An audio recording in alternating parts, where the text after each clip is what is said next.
Shabbat Shalom, Shabbat Shalom. Tengan todos un feliz Shabbat Shalom, Shabbat Shalom. Regocíjate en Adonai. Shabbat Shalom, Shabbat Shalom. Sean todos bienvenidos al inicio de la celebración del Shabbat y al comentario del estudio semanal de la Torá. El reposo lleno de paz que proveyó Adonai para su pueblo Israel.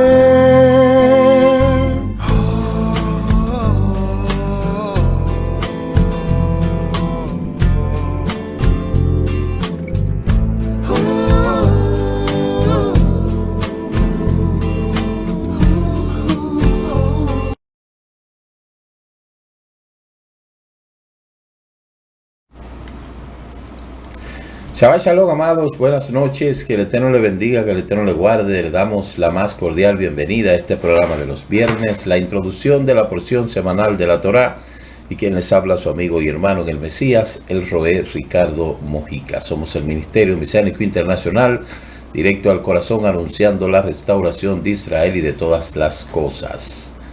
Recuerde visitar nuestra web www.ministeriodirectoalcorazon.com. Suscríbase a este canal si no lo ha hecho, y comparta en sus redes sociales.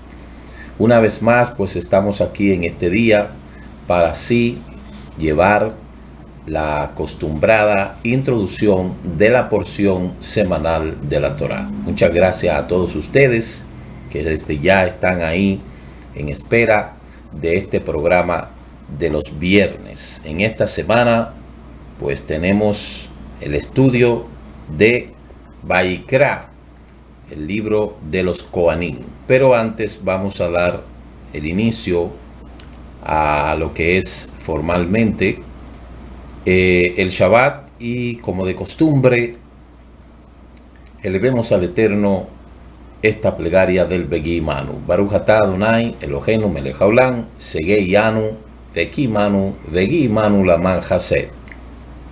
Bendito eres tú, Elohim, nuestro Rey del Universo, que nos diste vida, nos sostuviste y nos permitiste llegar hasta este momento. Bendito seas tú, Eterno, que nos da esta oportunidad en este Erev Shabbat. Declara la Escritura en el libro de Shemot, Éxodo, capítulo 31, verso 16. Los hijos de Israel guardarán el Shabbat, observarán el Shabbat por todas sus generaciones como pacto perpetuo, una señal entre yo y los hijos de Israel para siempre, porque en 6 días Elohim hizo el cielo y la tierra, pero en el séptimo día él cesó de trabajar y descansó. Demos la bienvenida a este Shabbat y agradezcamos al Eterno bendiciendo los elementos. Eleve su copa y declare: Baruch atah Adonai Eloheinu melech haolam borei pri hagefem. Bendito eres tú, Eterno Elohim, soberano Rey del Universo, creador del fruto de la vid. Que este Shabbat Abacadosh, que enarbola la Shalom que tú nos has dado, te pedimos, Padre Eterno, por todo tu pueblo Israel en todas partes, y por el milagro ocurrido en los tiempos de Hadasha, que nuestros enemigos sean avergonzados y confundidos, y no encuentren de qué acusarnos. Por la vida Lejae. Y bendecimos la Parnasá. Baruch atah Adonai Eloheinu melech haolam, amoxileken minja aretz. Bendito eres tú, Elohim, nuestro Rey del Universo, que sacas el sustento de la tierra. Te pedimos, Padre Eterno, que este sustento sea encontrado en buena lid, no a través de dádivas de vergüenza ni de miseria, y que podamos, Padre Eterno, cada día adquirir de tus manos la parnasá que necesitamos. Toda rabá te damos por todas tus bondades, Padre Eterno, porque tú eres bueno y porque para siempre es tu misericordia. En el Shengador de nuestro Mashiach Yeshua. Amén y amén. Bien, amados, continuamos con la parashá de esta semana. El libro se llama Vayikra. Vayikra significa y llamó, ¿verdad?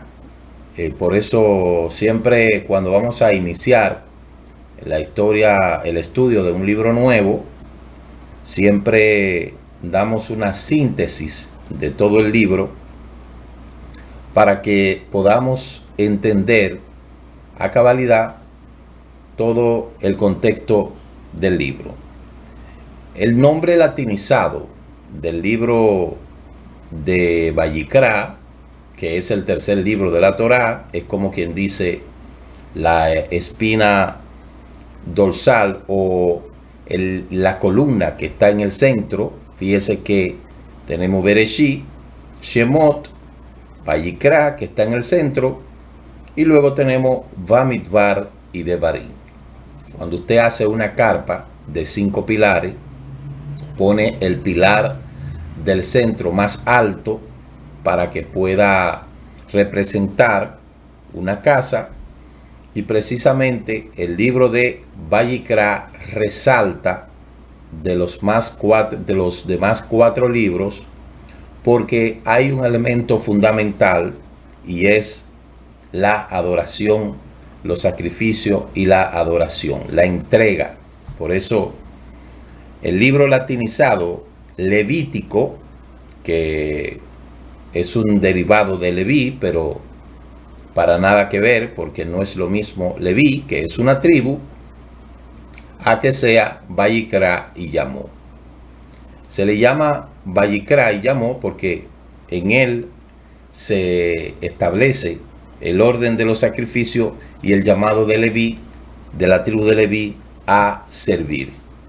Podemos ver la contextura de esta parashá que hemos estado leyendo toda la semana desde el domingo pasado, parashá Vayikra y llamó, capítulo 1 del mismo libro, desde el verso 1 hasta el capítulo 6, verso 7. La Haftará, Yeshayahu 43, 21, y a los escritos apostólicos, Romanos capítulo 8, del 1 al 13. Ahí usted puede ver el libro. Entonces, vamos a dar una síntesis primero, y es bueno que le pongan atención a esto que voy a decir ahora, porque es importante que podamos tener el esquema de todo el libro para que, según vayamos estudiando las demás parashá, que ya de aquí tenemos el libro de Vayikra, tiene unas 10 parashá, comprende desde la parashá 24 hasta la parashá 33. Entonces ahí tenemos parashá 25 Sat, 26 Shemini, 27 Tazria, 28 Metzorah, 29 Aharei Mo. Esas son las 3 parashá mías. Luego tenemos 30 Kedoshim, 31 Emor, 32 Behar y 33 Behukotai. Y ahí están las 10 parashá del libro de Vayikra. Nombre, como ya hemos dicho, derivado del libro de Leví, latinizado Levítico, una aseveración de Leví, pero su nombre es y llamó. El autor, pues sabemos que comúnmente se le atribuye al gran Rabbeinu Moshe, y las palabras clave, como ya lo hemos dicho, es acceso, kedushá, sacrificio y entrega. Entonces, y adoración, 5 palabras: acceso, kedushá, sacrificio, entrega, adoración, etcétera. Podían encontrarse mucho más. El personaje, el contenido del libro, desde sus inicios hasta el final, es el compendio de todas las leyes de los sacrificios, con relación a las leyes de los sacrificios, el protocolo de cada sacrificio. Hemos estado leyendo durante toda la semana acerca de los distintos tipos de ofrenda, desde la olá, la shlamim, la minjá, la otá, 6 ofrendas, 7 ofrendas que tienen como objetivo limpieza, adoración, entrega y redención, sustitución. Todo esto lo hemos visto. El tema central del libro, podemos decir que cómo puede un hombre pecador acercarse a un Elohim santo. Y la palabra santo pues se traduce como Kadosh, que ocurre más de 80 veces dentro de este libro. Entonces, fíjese algo interesante, como yo le decía, me parece que antes de ayer. Desde que el hombre pecó en el huerto del Edén y fue expulsado del huerto del Edén, el hombre se distanció del Creador. Y el Creador entonces tuvo que crear un proyecto para que el hombre vuelva otra vez a interrelacionarse con él. Es ahí donde entra el tema de los sacrificios. Los sacrificios, como les decía, no fueron creados para elevar al Eterno sacrificios de sangre como otros dioses paganos, como estuvimos hablando el martes acerca de las culturas precolombinas. Elohim no es un Elohim sanguinario, como dicen algunos historiadores y algunas personas que yo lo escucho hablar de cómo como dicen ellos, ese Dios del Antiguo Testamento, que era un Dios sanguinario. No, había un hombre aquí que ya falleció, que se llamaba Álvaro, que este hombre hablaba a veces sandeces de todas estas cosas.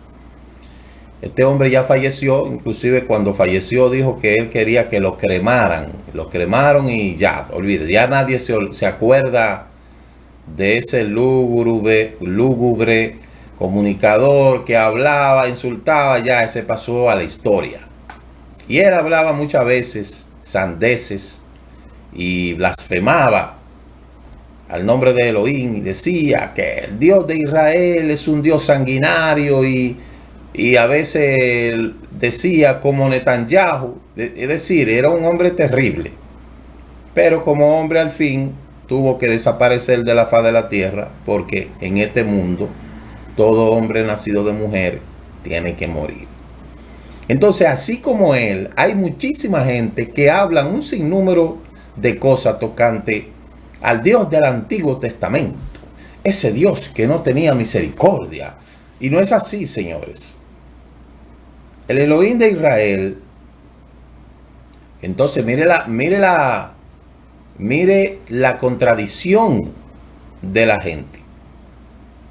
Hablan de ese Dios del Antiguo Testamento, como la gente dice.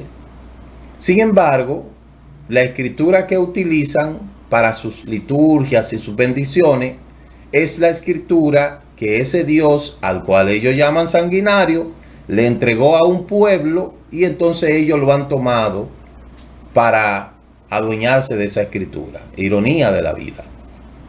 Y aquellos dioses que verdaderamente son dioses que han siempre exigido sangre, como los ídolos, son entonces los dioses que ellos adoran. Entonces, fíjese qué ironía de la vida, cómo el hombre puede convertir algo tan sagrado y tergiversarlo de una manera tal que se puede ver como que eso es algo malo. Sin embargo, lo malo que hay en ese libro sagrado, entonces ellos lo han tomado y lo han convertido en algo bueno. Porque nadie me puede venir a decir a mí que la idolatría es buena.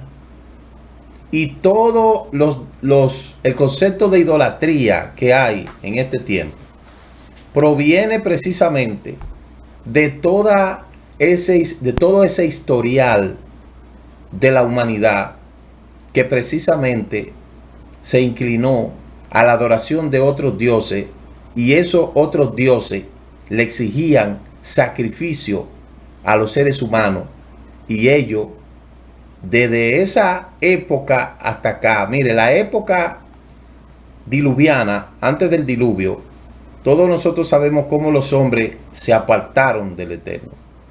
Y los hombres cayeron en una degradación de pecados inmorales, pecados sexuales, donde eso fue algo que tuvo que el Eterno determinar que la raza humana fuera extinguida.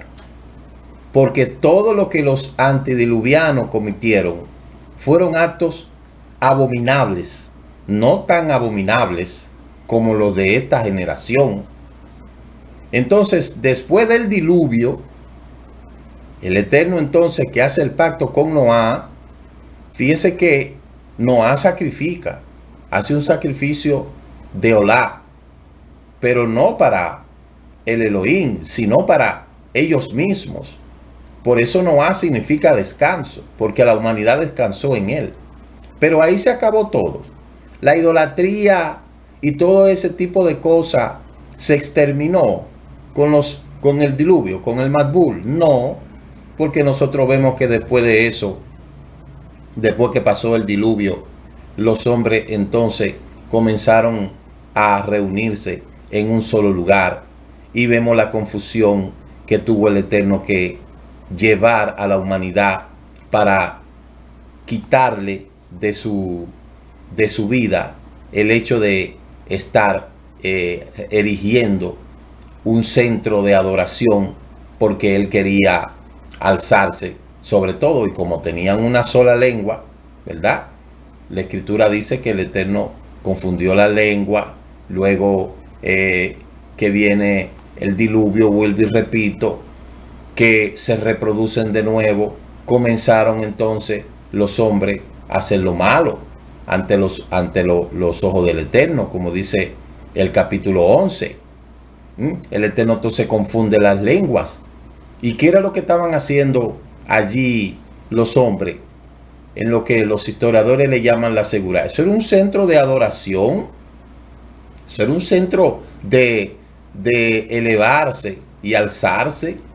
El Eterno confunde la lengua. ¿Y qué pasó de ahí en adelante? La escritura dice en el capítulo 12 de Bereshit que el Eterno llamó a Abraham de Ur de los Caldeos. Ur de los Caldeos era un lugar totalmente idólatra, donde allí se adoraban cantidades de ídolos, y de ahí en adelante es que cuando vemos las diseminaciones de las demás culturas, resurgen los egipcios, resurgen cantidades de cultura en el mundo sanguinarias. Entonces, pongamos un ejemplo. En nombre del cristianismo, ¿qué fue lo que se hizo aquí en esta isla y en toda América? ¿Qué fue lo que se hizo? Cuando llegó aquí Cristóbal Colón el 12 de octubre, fue un exterminio masivo. ¿En nombre de qué? En nombre de los dioses. En nombre de los dioses cristianos. En nombre del Padre, del Hijo y del Espíritu Santo, aquí se exterminaron más de 50 millones de habitantes, de nativos.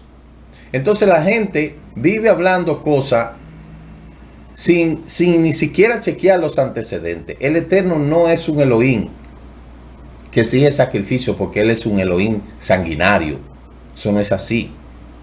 Eso es para beneficio del propio hombre, porque era la única forma del Eterno permitir que el hombre se acercara a Él.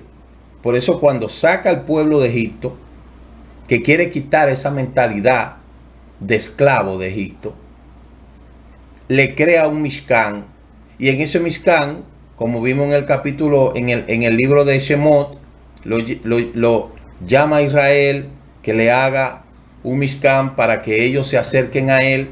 El Mishkan lo terminan, le configuran la ropa a Aarón, y ahora Aarón es el que va a llevar esos sacrificios al Eterno para que el hombre se pueda acercar. Y cuando nosotros vemos todos los sacrificios, esos no son sacrificios para el Eterno.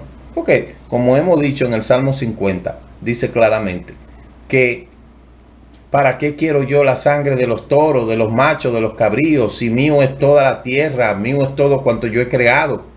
Y el Eterno dice, si yo tuviera hambre, yo no te lo pediría a ti. Entonces, yo le hago un llamado a las personas que quizá por ignorancia o por fanatismo hablan un sinnúmero de cosas que tienen que ver con esta parte. Recuerde que en nombre de la religión es que ha hecho las matanzas más grandes en la historia de la humanidad. Comience por ahí. Por eso cuando una gente dice de que ahí están los judaizantes, yo le pregunto, ¿qué es peor? ¿Judaizar o cristianizar? Porque usted nunca ha visto que un judío ha matado a nadie para judaizarlo. Pero a que sí yo le demuestro con la historia que miles y miles de judíos fueron asesinados por culpa del cristianismo. Entonces, cuando uno va a hablar algo, uno tiene que hablarlo con coherencia para no hacer el ridículo como hace mucha gente. Entonces, el libro de Vayikra, de eso se trata. Mire, ¿cómo puede un hombre pecador acercarse al Eterno? ¿Por qué? Porque el hombre tiene ahora que andar en Kedushá. Entonces, si hacemos un análisis del libro de Vayikra, podemos ponerlo en paralelo al libro de Hebreos, o el libro de los judíos, o el libro de los Kohanim. El libro de Vayikra, póngalo paralelo al libro de Hebreos, que ese libro de los Hebreos para mí fue escrito a los Kohanim. Por eso se le debe de llamar al libro de los Hebreos el libro de los Kohanim, porque ahí el escritor de ese libro le da a entender a los Kohanim quién fue el sacrificio perfecto, y le está hablando en su lenguaje. Si usted ve, hace un paralelismo del libro de Vayikra y el libro de Hebreo, usted va a notar que hay un paralelismo dentro de estos dos libros.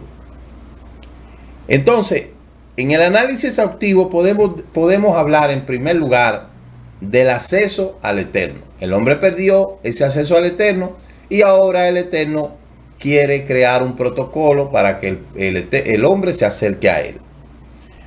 ¿A través de qué? A través de los sacrificios y las ofrendas. Por eso es que se establecieron 6 tipos de sacrificios.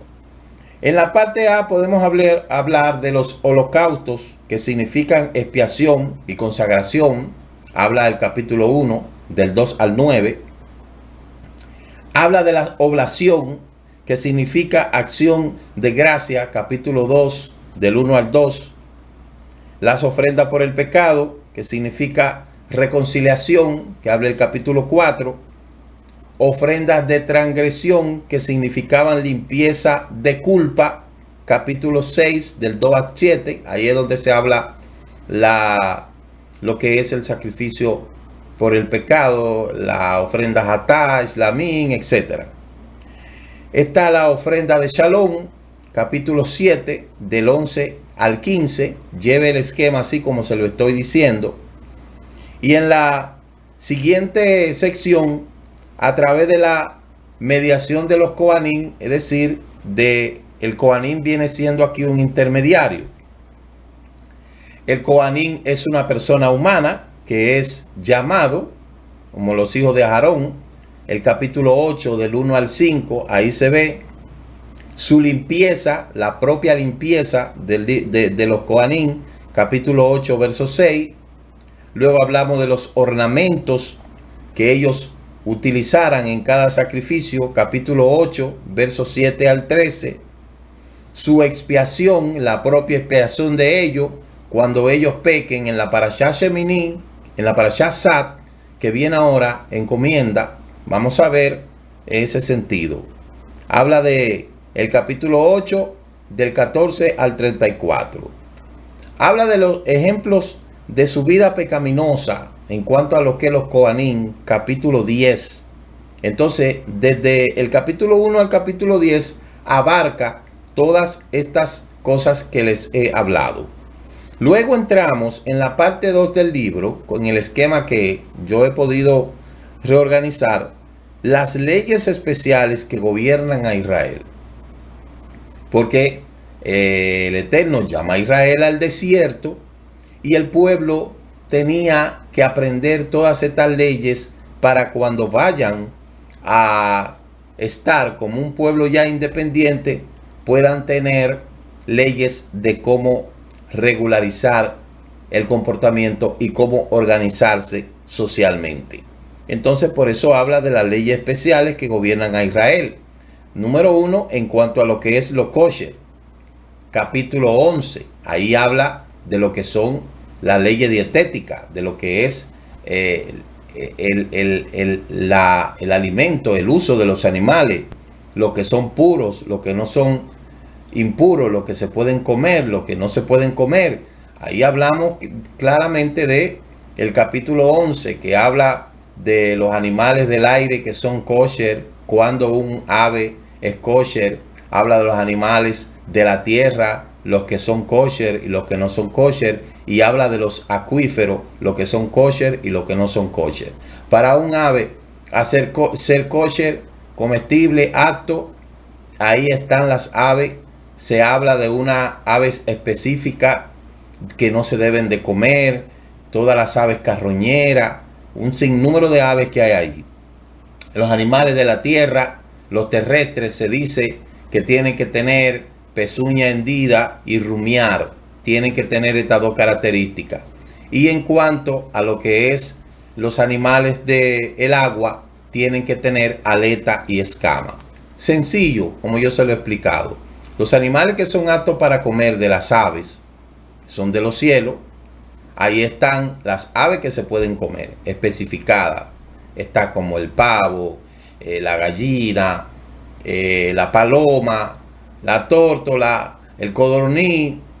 Pero fíjese que aquí la Torá habla de las aves, primero las que no se pueden comer, como el gallinazo, la garza y sus derivados, el azor, el águila, todas esas aves que son carroñeras, que lo que comen son animales muertos y que son ladronas y que roban.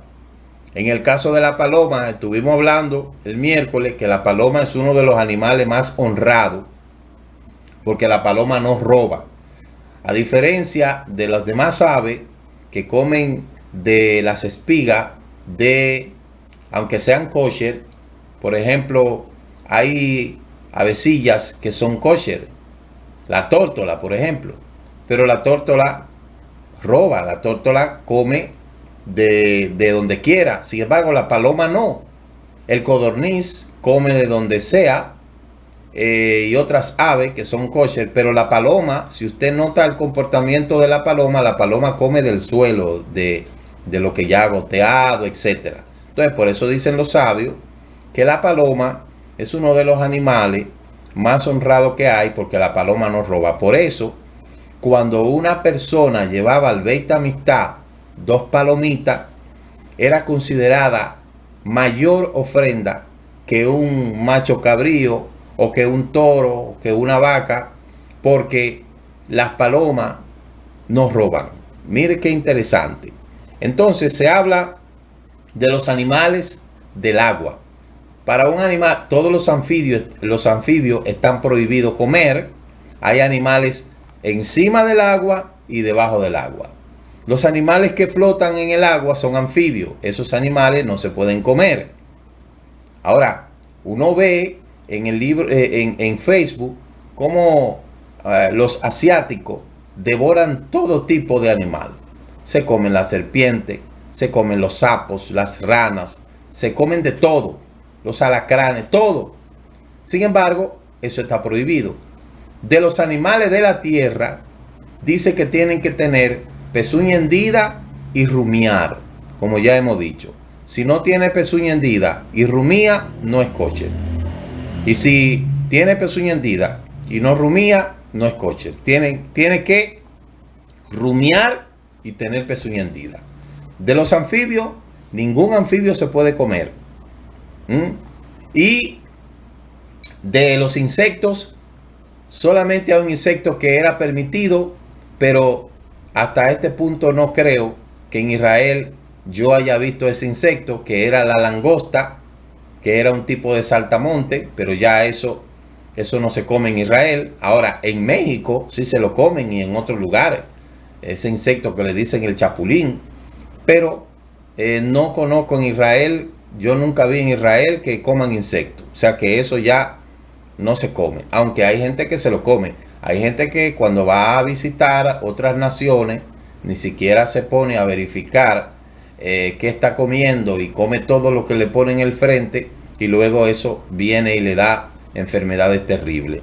Entonces en el agua, ahí están los animales del agua. Debajo del agua tiene que tener aleta y escama. Si el pez tiene aleta y no tiene escama, no es kosher. Y si tiene escama y no tiene aleta, no es kosher. Tiene que tener aleta y escama. Ahí están las leyes del capítulo 11. Luego se habla en cuanto a lo que es la limpieza, la higiene y la costumbre moral. Ahí mismo en el capítulo 11 entre el capítulo 12. Y todas hacían énfasis a la pureza de la vida como condición para obtener el favor divino. Ahí se habla del capítulo 12 al capítulo 20, donde se habla del cuidado del cuerpo, el cuidado de la moral, el cuidado en las relaciones sexuales. Ahí se habla todo de esto. El capítulo 18 habla de eso. 19 y 20. Eso lleve el esquema como se lo estoy diciendo. Luego habla de la pureza de los cobanín y las ofrendas. Capítulo 21 y capítulo 22. Ahí entramos en la parte 3 de lo que son las fiestas. El capítulo 23, ahí comenzamos con la primera fiesta, que es el Pesa, que comienza el 14 de Abid, que es la conmemoración de la salida de Éxodo. La primera fiesta se llama Pesa, capítulo 23 del libro de Vayikra. No sin antes mencionar que primero se habla del capítulo 23, lo primero se habla es del Shabbat. Dile a los hijos de Israel guardarán el Shabbat, etcétera, se lo dice. Esa es la primera fiesta semanal. Hay una segunda fiesta mensual que es el Rosh Chodesh, pero aquí entramos con lo que es el Shabbat. Luego entramos en la primera fiesta de la primavera, que es Pesaj. Pesaj se celebra el 14 de Abid. En este año, gracias al Eterno, debido a que febrero tenía un día más, entonces se añadió al calendario un Adar 2. Por eso Pesaj en este año cae distante a lo que es el mes de marzo, es decir, la semana de parranda, la semana de pagana o la semana pagana comienza este 24, este domingo 24 hasta el 30 se extiende, pero Pesaj se celebra del 22 de abril del mes que entra en adelante, del 22 al 30. Entonces, la primera fiesta se llama Pesaj, su fecha de celebración 14 de Abid. La segunda fiesta es Shavuot, no sin antes mencionar el conteo del Omer, que comienza el 16 de Abid. Comenzamos el conteo del Omer, 50 días, como lo hacemos todos los años. Y también está la semana de Matzah. Celebramos Pesaj, inmediatamente tenemos una semana sin comer levadura. Y luego, dentro de esa misma, de ese mismo espacio, el 16 se comienza a contar el Omer. Y llegando Sivan 6, entonces se celebra la fiesta de Shavuot. Se le dice la fiesta de la semana porque comenzamos a contar 7 semanas, 50 días. 7 por 7, 49, más un día son 50. Por eso se le llama, mal traducido, Pentecostés o quincuagésimo, ya traducido al griego. Eso se celebra más o menos entre junio y julio.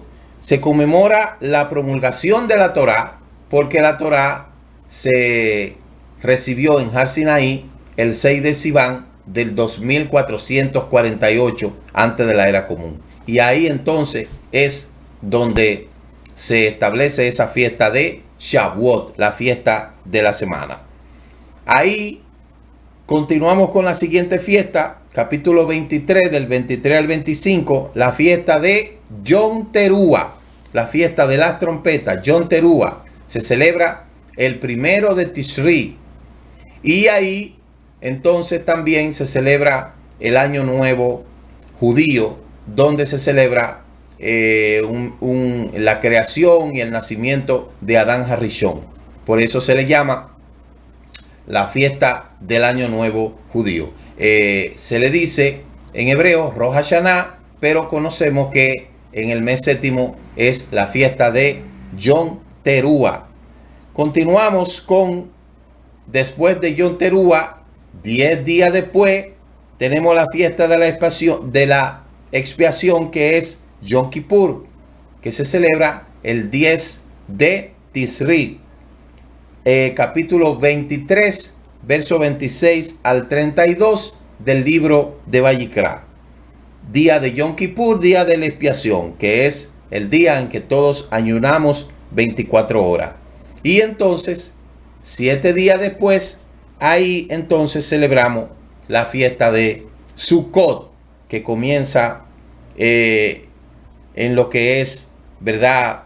Capítulo 23, 39 al 43, que es la fiesta de Sukkot, esa fiesta de las enramadas que representa la entrada al milenio. Entonces, fíjese cómo este libro es tan fundamental, porque el libro de Vayikra tiene las 7 fiestas establecidas por la Torá, que es el reloj profético del Eterno.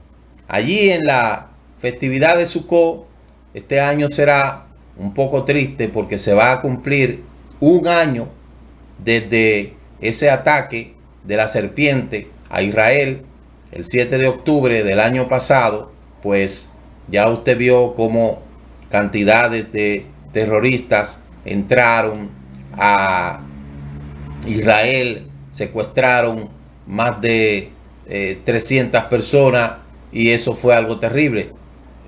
Yo espero, o todos esperamos, que antes de que venga esa fecha, todos los que están lejos de casa puedan entrar y puedan llegar a casa. Y obviamente sabemos que mucha gente ha fallecido, pero necesitamos que esto antes, mucho antes, tenemos mucho pidiendo al Eterno esto, y yo sé que eso será así. Entonces, ya en la parte 4 del libro se habla de unas leyes, instrucciones generales.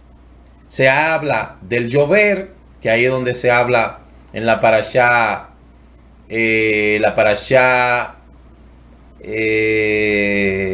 30, Kedoshim. Se habla del año sabático o del llover, capítulo 25, del 2 al 7, donde uno de cada 7 años la tierra es dejada sin cultivar. También se habla de que los esclavos tienen que regresar a sus lugares. Ahí es donde se establece la ley de los esclavos, donde hay que darle un tiempo de libertad, la tierra vuelve a su dueño, y todo eso se hace en lo que es el llover. Capítulo 28, del 8 al 16. Y luego, ahí el libro habla de las bendiciones y las consecuencias. Advertencia para las bendiciones, capítulo 26, y concluimos el capítulo 27 con la ley de los votos. Y ahí concluimos con la última parashá, que es Pekudei, que es, ¿verdad? No, déjame ver, 32 Bejar y 33 Pecudei, exactamente, sí. Entonces, ahí concluimos lo que son todas las parashá. Entonces, este libro de Vayikra es un libro que es interesante y lleve el esquema así como se lo he dado en esta noche. He hablado muy detalladamente del esquema del libro para una mejor comprensión. He hablado de su contexto, he hablado de las partes, he hablado de su significado, he hablado prácticamente de un estudio, yo creo que más categórico de aquí no se puede hacer un esquema. Entonces, la Saliyá que hemos estado leyendo toda esta semana, la hemos estado comentando a través del matutino. Y por ejemplo, hoy que se lee la Aliyá número 6, que habla del capítulo 4, los sacrificios por haber cometido pecados de ignorancia, como ya eso lo tuvimos puntualizando el jueves, donde habla de los 43 pecados mencionados anteriormente, que tiene que ver con el capítulo 18 del libro de Vayikra. En la Aliyá número 7, que es prácticamente donde concluye esta parashá, se habla del último sacrificio, que es el Ashan, que es el sacrificio por la culpa, donde no se encuentra quizá texto que se diga que ese sacrificio es un corbán. Y de esto aprendemos que este sacrificio sirve como un medio de acercamiento al Eterno. La ofrenda por la culpa consiste en un carnero o un cordero. Se ofrece cuando se comete uno de estos 5 pecados: sacar beneficio de una comida sagrada o de un objeto sagrado del templo. Eso estaba prohibido, capítulo 5 del 14 al 16. Robar y luego jurar en vano de que no lo había hecho, capítulo 6 verso 1 al 7. Para la purificación de un leproso, Levítico capítulo 14 12 al 18. Por fornicar con la sierva de otro hombre, es decir, una mujer casada. Y eso habla Levítico capítulo 19 del 20 al 21. Y por contaminación durante el voto del nazareato, capítulo 6 del 9 al 12. Además, también Levítico 5, 17 al 19, hay un tipo de ofrenda que se le llama Ashan Talu'i, que es de culpa pendiente y es ofrecida cuando uno no está seguro si cometió el pecado, para lo cual se requiere un sacrificio de Hatá. Entonces, todos estos sacrificios tenían como objetivo sustitución, redención, perdón, agradecimiento, etcétera, etcétera. Obviamente hoy ya no tenemos templo, no tenemos Beit Hamikdash. ¿Cómo se perdonan hoy los pecados? Hemos dicho claramente que ningún hombre tiene la autoridad de perdonar pecados.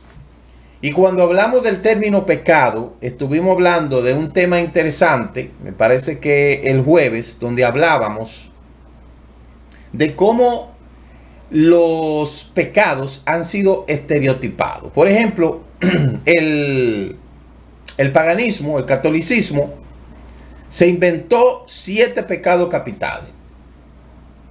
El primero, la soberbia. El segundo, la avaricia. El tercero, la lujuria. El cuarto, la ira. El quinto, la gula. El sexto, la envidia. Y la séptima, la pereza. Esos son, según la Iglesia Católica, los 7 pecados capitales. Ahora, ¿cómo se perdonan esos pecados? Ellos inventaron el confesionario. Una persona que haya cometido, fíjese que ahí dentro de esos 7 pecados capitales, se podría decir que engloban, porque esos son títulos. Ahora había que hacer una subdivisión. Y esos pecados que fueron establecidos por la Iglesia Católica, ¿verdad? Sabemos que es mucho más de ahí, pero ellos establecieron esos 7 pecados. Ahora, ¿quién perdona esos pecados? Ellos se inventaron el confesionario. El confesionario es un espacio donde la gente va a la iglesia. ¿Y quién está dentro del confesionario? Otro hombre. Entonces, ¿dónde dice aquí en la escritura que un hombre puede perdonar pecado de otro hombre? Dígame, ¿dónde dice la escritura eso? Yo quiero que me digan en qué lugar, aparte del catecismo de la Iglesia Católica, ¿dónde aparece que un hombre tiene que perdonar los pecados de otro hombre? Y que un hombre tiene que ir a un confesionario. Usted no se imagina toda la cantidad de barbarie que se ha cometido en todas las culturas a través del espionaje y las injusticias por medio de los confesionarios. Porque ese que está detrás, que se viste con una ropa de mujer, muchas veces es peor que ese mismo que está haciendo esa confesión. Porque los pecados que comete ese que se está confesando son conocidos por ese que está ahí detrás, que no se conocen, que para poderse conocer ya es cuando la cosa es demasiado grande. Y todos nosotros lo sabemos eso. No es un secreto para nadie que una de las religiones donde más se han acusado a los religiosos de pedofilia ha sido la Iglesia Católica. ¿Y dónde se enmarca ese pecado? Ustedes están hablando, escuchamos que hablamos de 7 pecados capitales, y ahí se habla de lo que es la carne, ¿verdad? De lo que son dentro de esos pecados capitales que hemos mencionado, está lo que es la lujuria. El primero que ellos presentan. ¿Cuántas iglesias han sido demandadas en el mundo? ¿Y cuántos sacerdotes han sido acusados de pedofilia, infringiendo con las propias leyes que ellos hicieron?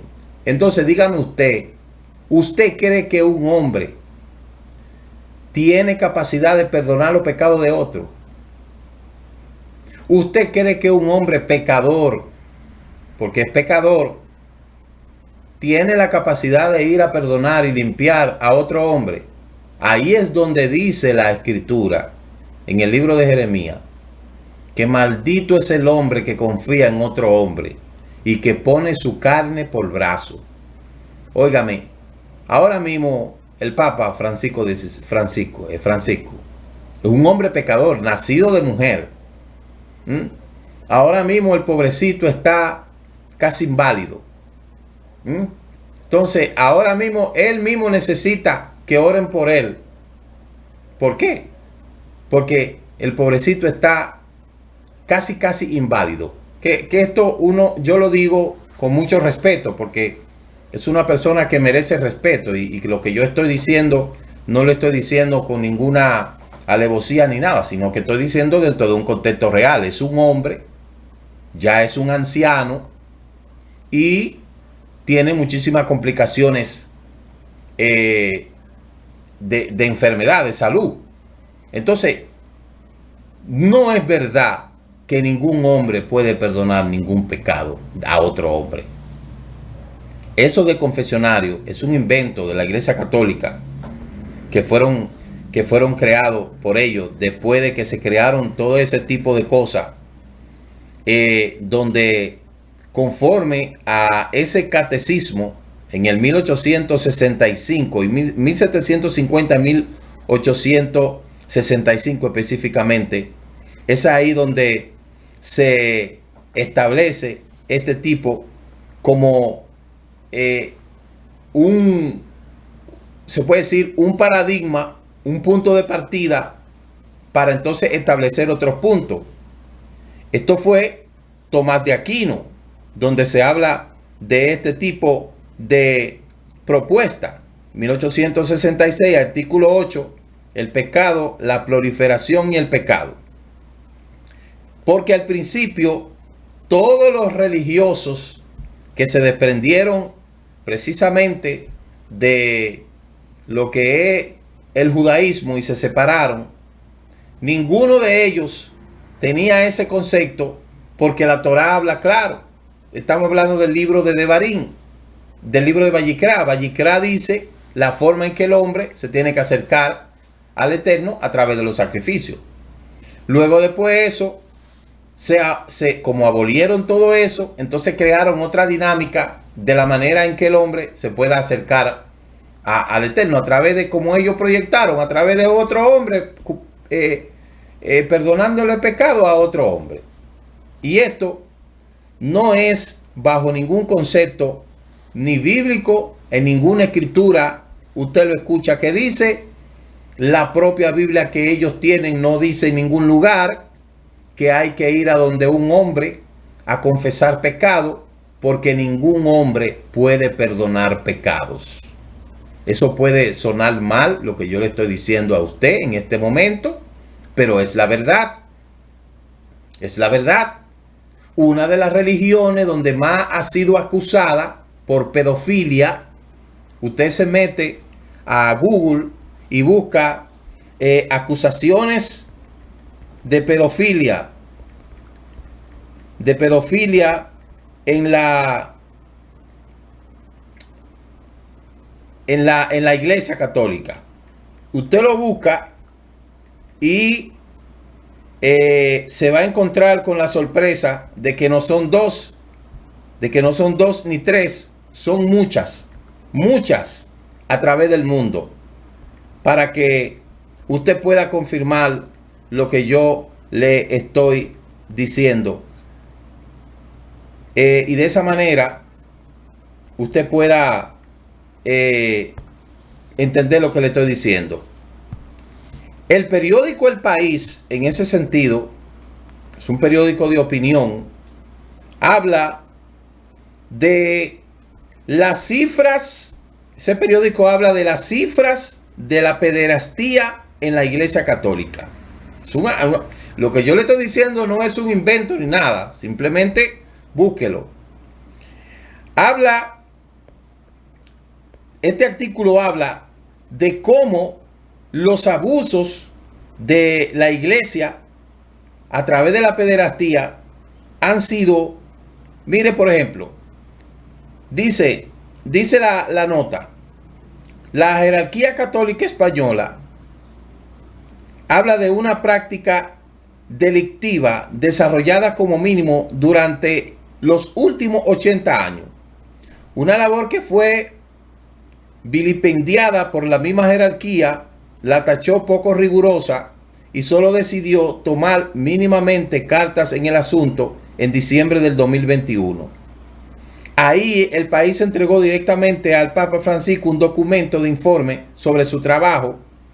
La labor de este diario es el ejemplo de periodismo que obliga a la Iglesia a cambiar esa actitud que tenían acerca de esos sacerdotes pedófilos que cometieron estos actos y que eran impunes. Aquí en nuestro país nosotros tuvimos varios casos en una comunidad llamada Cenoví, donde ahí había un sacerdote que violó cantidades de niños, y en toda parte del mundo se da lo mismo. La cifra se desprende de 779 páginas elaboradas durante 18 meses por el defensor del pueblo.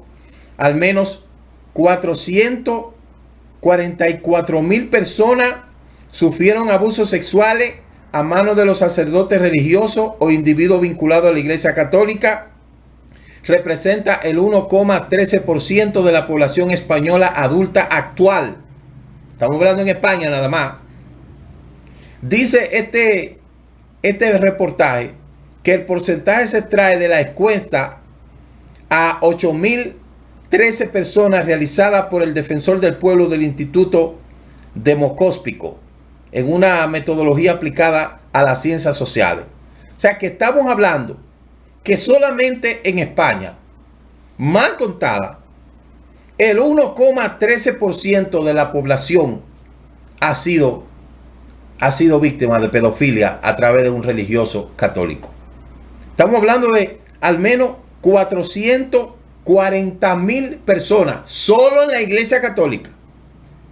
En este pueblo, que son aproximadamente 500.000 de personas, aquí se dio un caso de pedofilia en un lugar que se llama San Francisco de Asís, camino a Boca de Yuma. Y en todos los lugares y en todos los sitios donde hay una iglesia católica se han dado casos de pedofilia.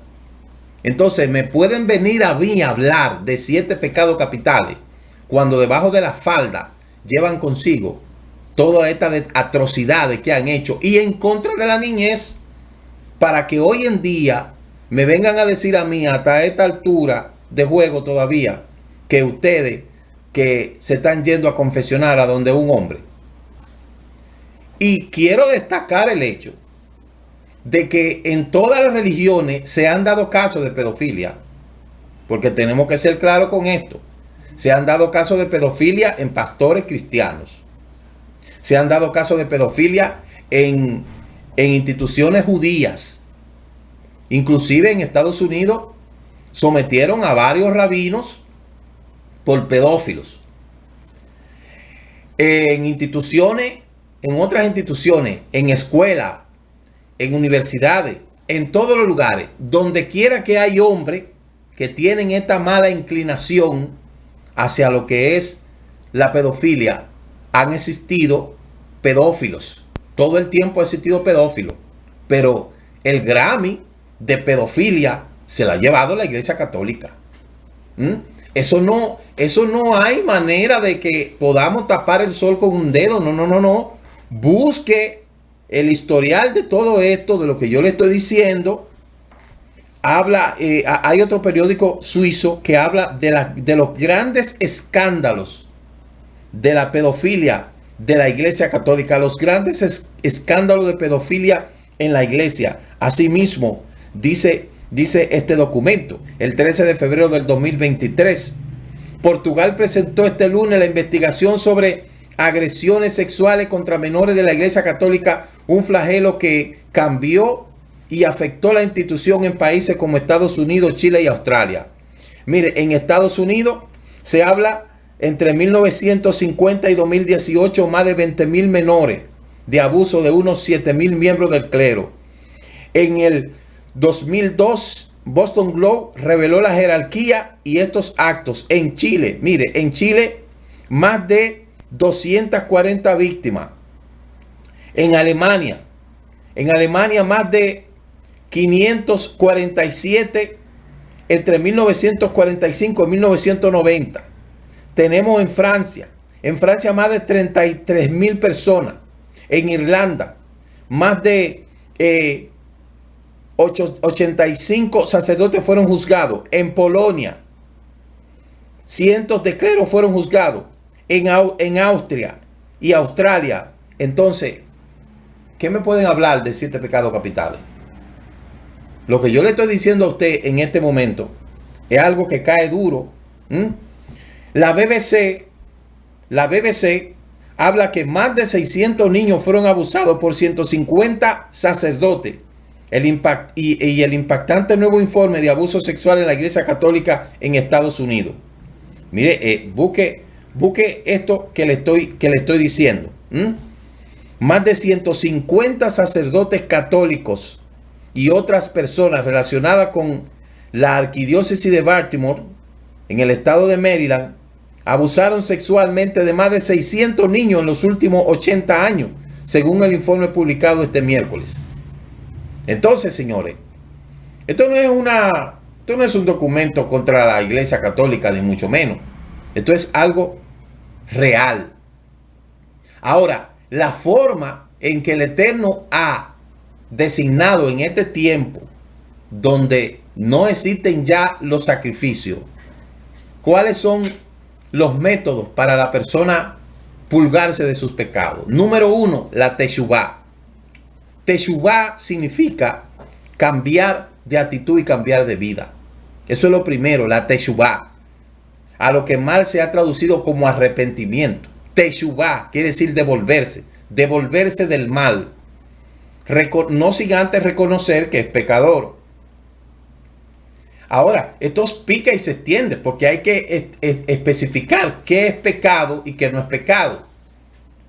Yo le hablé, me parece que el jueves, de los pecados espirituales que están basados en lo que es la transgresión a la ley divina. Y están los pecados que se adquieren a través de la infracción de la ley terrenal. Hay cosas que están condenadas por las leyes espirituales y otras que están pero no están condenadas por las leyes terrenales, y otras cosas que están condenadas por las leyes terrenales y no están condenadas por las leyes espirituales. Entonces, habría que dar otro programa para especificar cuándo una cosa que no está prohibida por la Torá, pero sí está prohibida por las leyes terrenales, porque eso se puede convertir en un pecado. Por ejemplo, el cigarrillo usted no lo encuentra en la Torá, ¿verdad que no? Inclusive tenemos muchos rabinos que fuman. Ahora bien, ¿por qué ni tampoco el fumar está penado por las leyes terrenales? El fumar ni está penado por las leyes terrenales ni por la ley divina. Pero ¿cómo se puede convertir en un pecado el fumar? Ahí es donde viene el problema. Y en ese sentido es que tenemos que hacer un paréntesis para hablar de esas cosas. De cosas que la gente tiene como pecado, que son inventadas, que han sido inventadas por los hombres. Que esa es otra parte. Yo le decía que la Iglesia Católica hizo 7 pecados. Pero la Iglesia Evangélica solamente hizo 2 pecados. Adulterio y fornicación. Y cada religión o cada secta se hizo su propia línea de pecado. Hay por ahí sectas fanáticas que si la mujer se pone un pantalón es pecado y se va para el infierno. Que si se puso un arete es pecado y se va para el infierno. Que si se puso una cosilla en la cabeza es pecado y se va para el infierno. Esas son una lista de pecados que cada persona ha dicho. Y ahora mismo, con esta denigración que hay aquí, nosotros conocemos de unos fanáticos que andan por ahí, que son ahora influencers en las redes sociales, que lo que dan es vergüenza. Entonces, cada cosa es pecado según el concepto que la persona lo plantea. Y de ahí es donde viene el concepto que cuando usted le habla algo a la gente de la Torá, lo primero que te dice, entonces no es pecado. No, espérese. Para usted hablar de aquí en adelante acerca de lo que es pecado, usted tiene que especificar si es un pecado conforme a las leyes espirituales y las leyes divinas, o si es un pecado conforme a lo que son las leyes terrenales. Y le repito, este es un nuevo concepto que usted está escuchando ahora. Mire, hay cosas que ni son pecados para la ley divina ni para las leyes terrenales. Pero hay pecados que son condenados por la ley divina y no son condenados por las leyes terrenales. Y hay cosas que son condenadas por las leyes terrenales que no son condenadas por la ley divina. Entonces, por ejemplo, ¿el abuso de menores está en la Torá? No, el abuso de menores no está en la Torá. Ahora, la Torá dice que un hombre adulto puede abusar de un menor. No, porque eso está incluido dentro del capítulo 11 del libro de Levítico. Ahora, ¿cómo se le llama a los hombres que abusan de los niños? Pedófilo. ¿Y cómo se especifica eso? La tendencia de un adulto tener atracción sexual por un menor, eso se llama pedofilia. Eso está condenado por lo que es las leyes terrenales. Eso es un pecado de muerte, ese es un pecado de caret. la violación contra un menor, una menor, eso está condenado por las leyes terrenales. Sin embargo, en la escritura nosotros hemos visto que en la antigüedad se casaban jóvenes con ancianos, ¿verdad? Entonces, eso no se puede hacer porque eso se llama abuso sexual en este tiempo. Entonces, cuando la gente vaya a hablar de pecado, tiene que especificar y tiene que desglosar bien el concepto para que no esté hablando cosas que sencillamente no sabe. Sobre este tema, yo quizá estaré dando uno que otro estudio en otra ocasión. Entonces, ya por último, ¿qué necesita la persona para ser perdonada? Número uno, tiene que reconocer que ha faltado, que ha sido un pecador, que ha vivido apartado de las leyes divinas, infringiendo todo tipo de leyes terrenales también, y debe de hacer teshuvá. Debe de reconocer que es pecador y debe de hacer teshuvá. Tiene que devolverse. Lo segundo, tiene que hacer tefilá, oración. Tercero, tiene que hacer tevilá. Y número cuarto, tiene que estudiar la Torá, no sin antes reconocer que su Corbán Tamid es Yeshua, nuestro Mashiach. Y esas son las pautas para una persona poder decir que puede acercarse al Eterno. Reconocer que Yeshua es el Corbán Tamid, el Mashiach y el Salvador. Y luego entonces continuar con las demás cosas en proceso. De modo que interesante todo esto que le he dicho esta noche. Y es importante de que usted tenga pendiente todo esto, porque cada día debemos de aprender y debemos de entender para una mejor claridad de todas las cosas que la Torá nos está enseñando. Así es que nos veremos mañana, continuamos con este estudio y que el Eterno le bendiga y le guarde. Shalom, shalom. Shabbat Shalom, Shabbat Shalom. Tengan todos un feliz. Muchas gracias por habernos acompañado en este inicio de la celebración del Shabbat y el comentario del estudio semanal de la Torá. Les esperamos mañana a las 10 a.m. en el servicio virtual de las naciones. Recuerde suscribirse a este canal Raíces Hebrea de la Fe y comparta con otros esta bendición. Shabbat Shalom.